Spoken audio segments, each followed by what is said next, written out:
मुहर्रम उल हराम इंतहाई मोहतरम महीना, साल का आगाज़। दो वाक़यात हैं जो हमारे लिए मशाल राह हैं।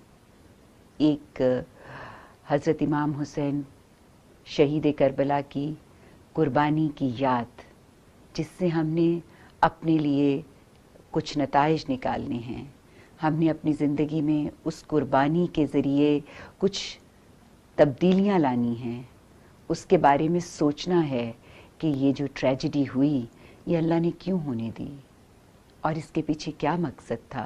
उस मकसद तक पहुंचना, उसको अपनी ज़िंदगी में शामिल करना, ये हमारे लिए एक अहम फूड फॉर थॉट है।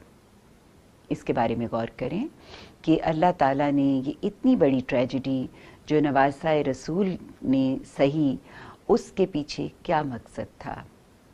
सबसे जो बड़ी बात मेरे सामने आती है, जो मैं इंडिविजुअली इसको महसूस करती हूँ, वो ये है कि ये इस बात की तरफ लेके जाती है कि ज़िंदगी में जब भी हमें हक और सच के लिए जान की बाजी भी लगानी पड़े, जिस बात को हमने समझ लिया कि ये सच और सही है, उसके लिए अगर हमें अपनी जान का नजराना पेश करना पड़े तो हमें उसके लिए हर वक्त तैयार रहना है।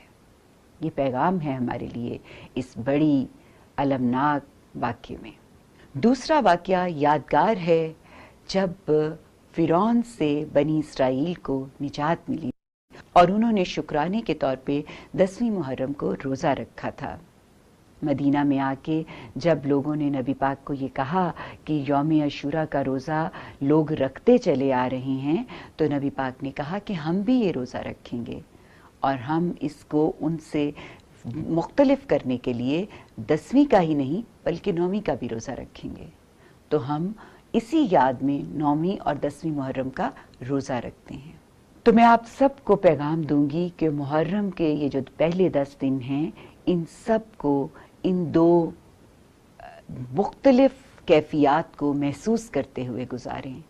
एक नवासाए रसूल करबला के शहीद की याद और दूसरा गुलामी से, फ़िरौन की गुलामी से बनी इसराइल की निजात। इसमें हमारे लिए बहुत कुछ है अगर हम समझें।